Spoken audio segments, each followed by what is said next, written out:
Ora, boa noite, Orébio Fernando Rangengo, boa noite ao pessoal da TV Sem Censura, boa noite também aos telespectadores. No entanto, desde já, muito obrigado por esta oportunidade. Ora, quando me questiona a respeito desta abordagem, desta conferência de imprensa dada pelo grupo parlamentar da UNITA, sobretudo em relação ao recurso interposto ao Tribunal Constitucional, que é o recurso de apelação, deixa-me dizer primeiro que consiste um direito, não é, de qualquer cidadão ou de qualquer pessoa, quer coletiva ou quer singular, não é, recorrer ou fazer recurso dos tribunais sempre que vir os seus direitos violados no sentido de reposição da legalidade, isto é, reparação dos seus direitos. No caso, a UNITA, ou o grupo parlamentar da UNITA, é uma pessoa coletiva, não é, dotada de direitos e deveres, e neste particular penso que está tão somente a exercitar um direito que lhe é garantido a nível da Constituição. Portanto, até aqui não vejo qualquer problema. Dizer que quando olhamos para o tipo de recurso, e muitas vezes questiona que recurso é esse, o que isso significa. Ora, o recurso da apelação significa um recurso que tenha por objeto solicitar ao órgão do qual emanou a decisão, que repensa, que reveja a sua decisão no sentido de, se possível, recuar na posição, não é? E nesse particular penso que a UNITA teve por objeto, digamos, pedir ao Tribunal Constitucional verificar, não é, ou repensar o conteúdo vertido, digamos, no Acórdão 994, onde o Tribunal nega o provimento ao grupo parlamentar da UNITA, que solicitava, digamos, a declaração desta instituição, não é, da inconstitucionalidade, portanto, do decreto, ou seja, da resolução da Assembleia Nacional que estabeleceu a composição da Comissão Nacional Eleitoral. Bom, vamos ver em que isto vai dar, vamos ver, portanto, quais serão os novos desenvolvimentos. Portanto, devemos esperar pela decisão do Tribunal, uma vez que o recurso já entrou, e, no entanto, aqui só nos resta aguardar. Agora, a UNITA também disse, e penso que disse bem, que o Tribunal Constitucional agiu ou tem agido politicamente e não juridicamente. Bom, este é um argumento com o qual eu estou de acordo. Aliás, eu subscrevo esta posição da UNITA, porque muitas vezes eu mesmo já fiz estes reparos, já fiz essas críticas ao Tribunal Constitucional, sobretudo olhando para as várias decisões em que o Tribunal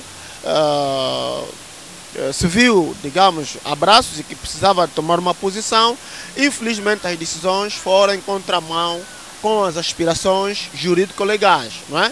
Portanto, muitas vezes violando até mesmo o direito dos cidadãos. Isto ocorre, sobretudo, sempre que o tribunal tende a decidir, não é? Ou sempre que há um processo em Tribunal Constitucional em que estejam, digamos, visados direitos do partido que suporta o governo. Quando acontece o contrário, e aqui temos que abrir uma aspas, né? Abrir parênteses para dizer que, claro, em algumas vezes, de facto, o Tribunal Constitucional tem feito justiça, em algumas vezes. E há, de facto, alguns casos que eu posso citar, como aquela decisão, por exemplo, em que o Tribunal respondeu à questão colocada pelo Dr. Sapalo Antônio, não é? Também aquela questão, a última questão, que o Tribunal respondeu à inquietação do engenheiro Antônio Venâncio, não é? E algumas poucas outras, não é?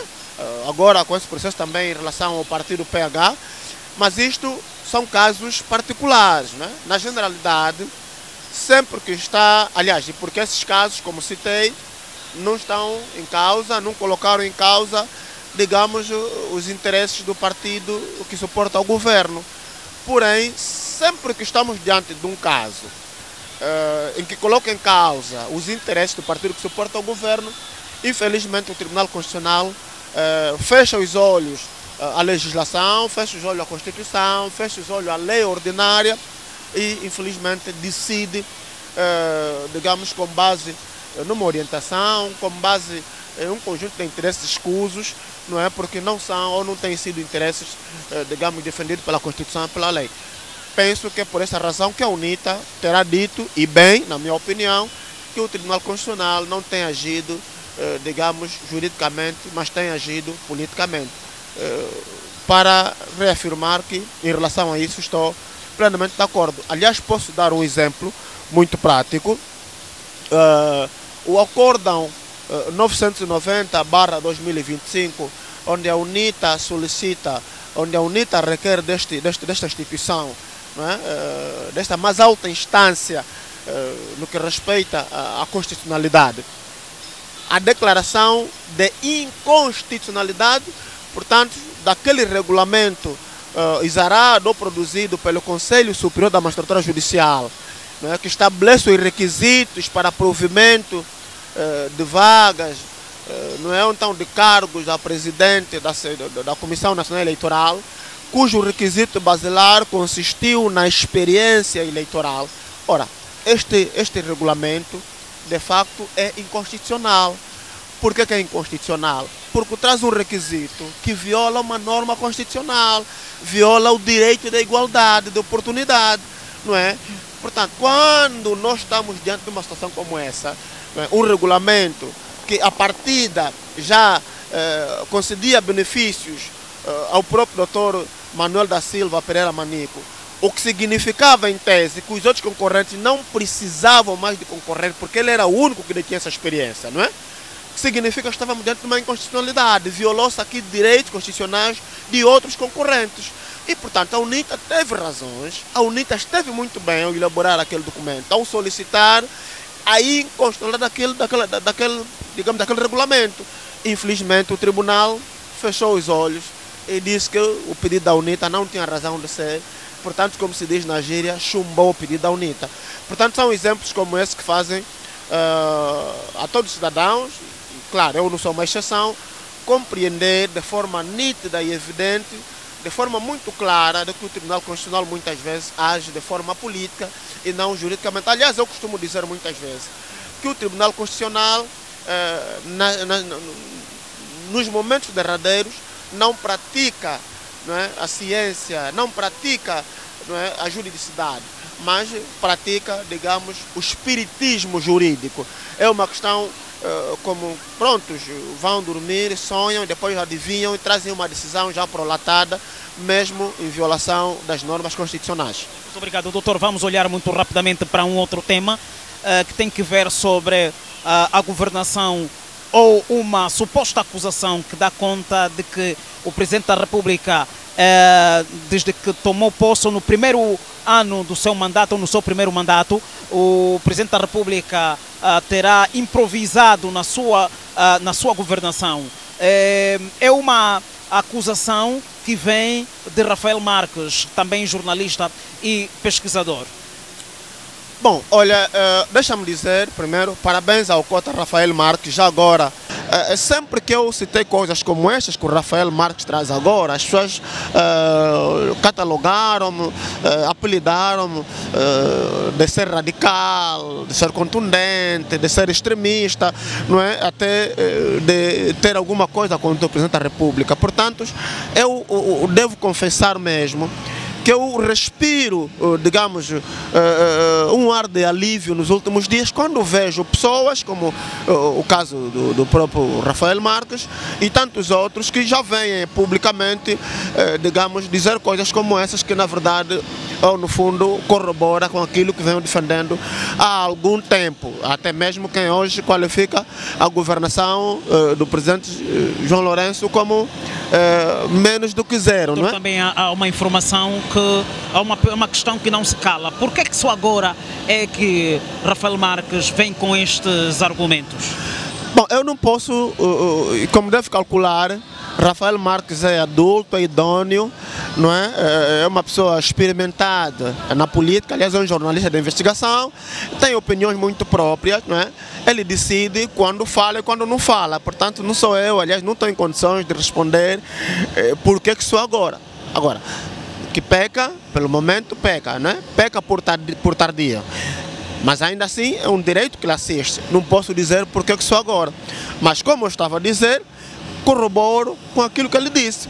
Que a governação do Presidente da República do presidente João Lourenço é de facto uma governação de improviso, o que significa.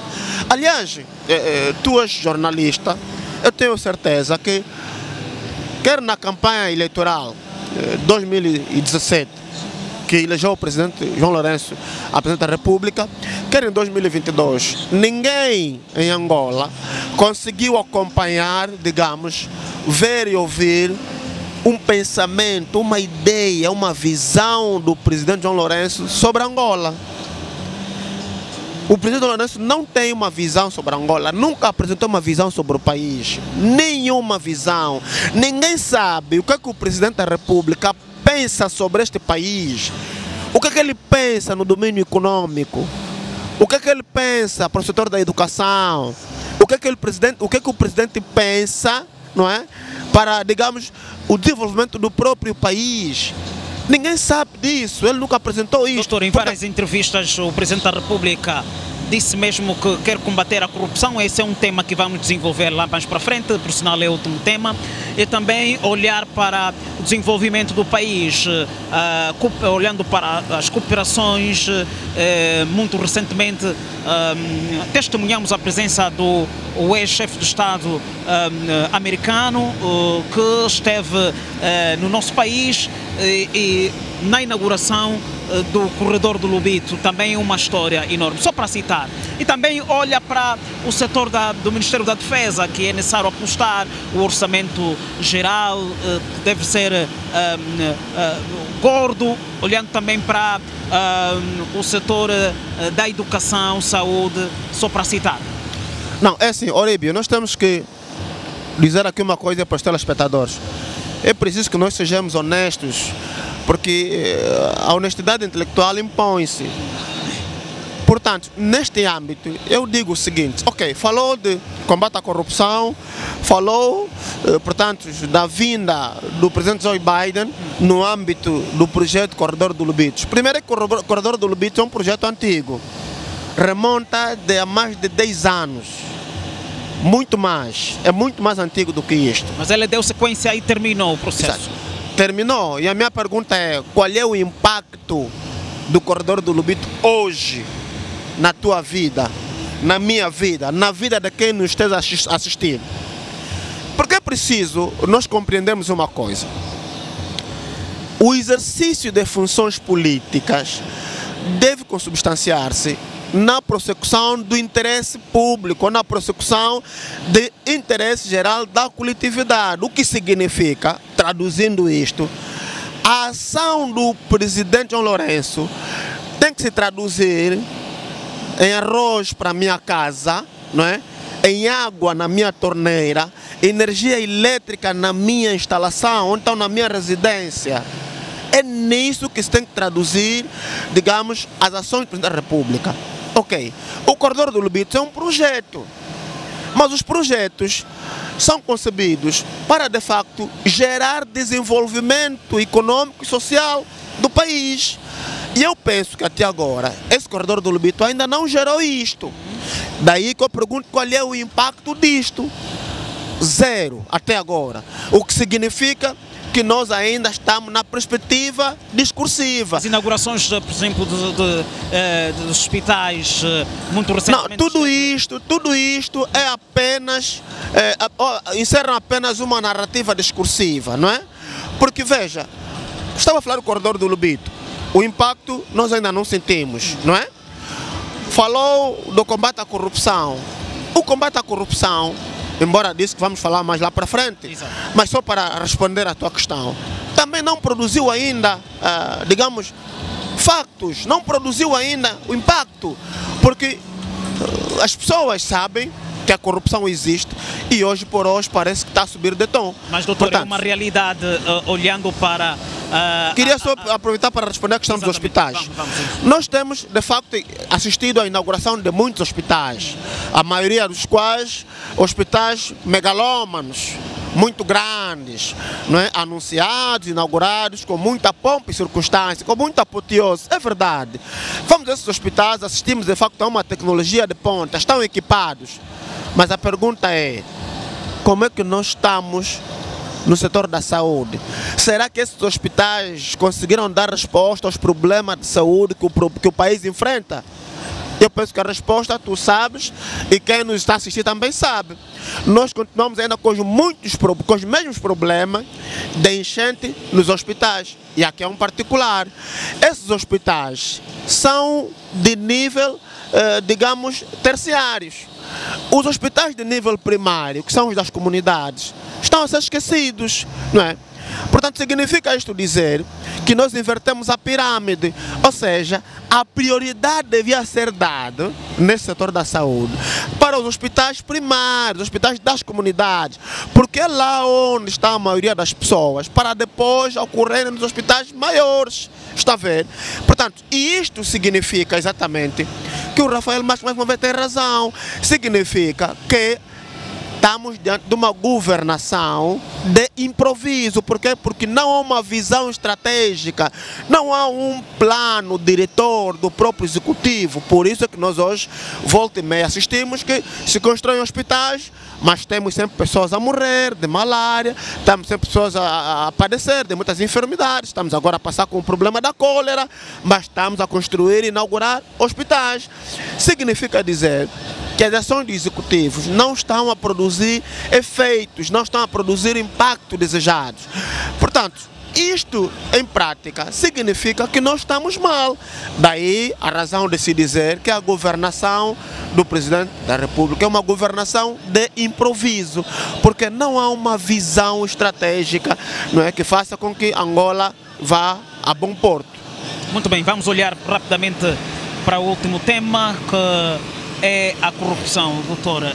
É sabido que o Presidente da República, João Manuel Gonçalves Lourenço, não vai mais se candidatar às presidenciais. Tudo indica que será somente presidente do partido MPLA. Acha que o tema combate da corrupção vai dar-se uma sequência, terá uma continuidade? Qual é o futuro que se pode prever sobre o combate à corrupção? Olha, eu peço desculpas por estar a rir, não é? E também aos telespectadores.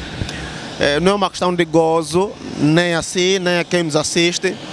Mas, na verdade, sempre que se fala em combate à corrupção, isso dá-me graça. Porque, na verdade, quando se fala, quando tu questionas, e por isso que eu estive a rir, se o combate à corrupção vai continuar, nós não temos como continuar uma coisa que não começou, uma coisa que não existe. Nós não começamos ainda a combate à corrupção. É que no dia que nós começamos o combate à corrupção em Angola, verdadeiramente falando, o Presidente da República também vai sentar nos bancos dos réus. O Presidente da República também arrisca-se a uma condenação, a uma pena de prisão, pelas razões muito simples. Eu costumo sempre citar. O Presidente da República, não é, pratica atos que se configuram como crime de corrupção. E são muitos atos. E um deles que eu posso citar é o comportamento dele em fase de campanhas eleitorais. Todo mundo sabe que o presidente oferece benesse nas campanhas. Este ato é tipificado pela lei orgânica sobre as eleições gerais, não é? É tipificado como um ato de corrupção eleitoral. Mas não só, a própria gestão que o Presidente da República pratica.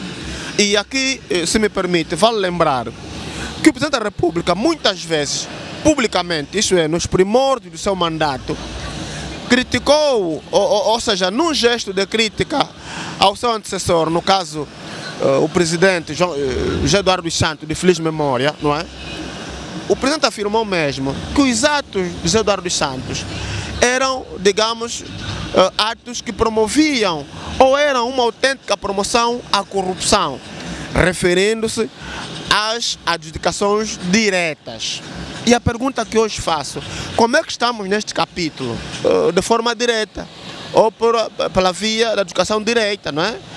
Portanto, isto, se tivermos que fazer uma analogia, bom, se ao Presidente José Eduardo dos Santos lhe valeu, digamos, o título ou a imagem de promotor da corrupção, o que se pode dizer do Presidente João Lourenço, que está a fazer as mesmas práticas numa proporção maior? Então, isto para dizer que, de facto, nós não temos ainda combate à corrupção. Aliás, basta olhar no funcionamento da própria justiça. Nós temos tribunais, onde temos, digamos, no topo da liderança, indivíduos altamente corruptos, ou pelo menos indivíduos identificados, não é, como estando a cometer ou a praticar crimes de corrupção. Por exemplo, o Tribunal de Contas, não é? Aliás, foi o Presidente da República que denunciou a ex-juíza, a ex-presidente do Tribunal Constitucional, do Tribunal de Contas, melhor, como sendo corrupta, não é? Foi o Presidente que denunciou. Mas esqueceu-se do Tribunal Supremo. No Tribunal Supremo, nós temos pelo menos 2 juízes cujas acusações são públicas. Eu me refiro do venerando juiz-presidente, o Dr. Joel Leonardo, né, que, como se sabe, é público. Sobre ele pesam acusações de corrupção. Aliás, né, a própria PGR terá sido orientada a investigar o próprio João Leonardo, tanto é que sabe-se que durante um período ele não teve acesso ao seu gabinete porque esteve sujeito a atos de investigação e, de acordo com a informação que se sabe, os relatórios já repousam no gabinete do Presidente da República, dando conta que existem fortes indícios contra esta entidade, não é? O outro caso paradigmático é do venerando juiz conselheiro Carlos Cavoquila. Olha, tu és jornalista e sabes tão bem quanto eu que sobre este juiz pesam acusações de corrupção. Aliás, há processos que são públicos, dos quais pelo menos um deles terá sido condenado, né, a devolver dinheiro ao Estado. Significa que praticou corrupção. Então a questão é, como é que nós temos um Tribunal Supremo, repara, com juízes acusados de corrupção, e nós estamos à espera que se combata a corrupção? Quem é que vai combater a corrupção? Ou seja, o grande problema que é este: nós estamos diante de um dilema em que aquele que quer combater é igualmente corrupto, não é? Tanto quanto aquele que se visa combater. Logo, nós estamos na mesma estaca. Não há ninguém com capacidade, não há ninguém com autoridade moral para combater a corrupção em Angola. Daí que eu sempre digo e reafirmo: não existe combate à corrupção. Aliás, não podemos falar de continuidade de combate à corrupção porque ele nem sequer ainda começou.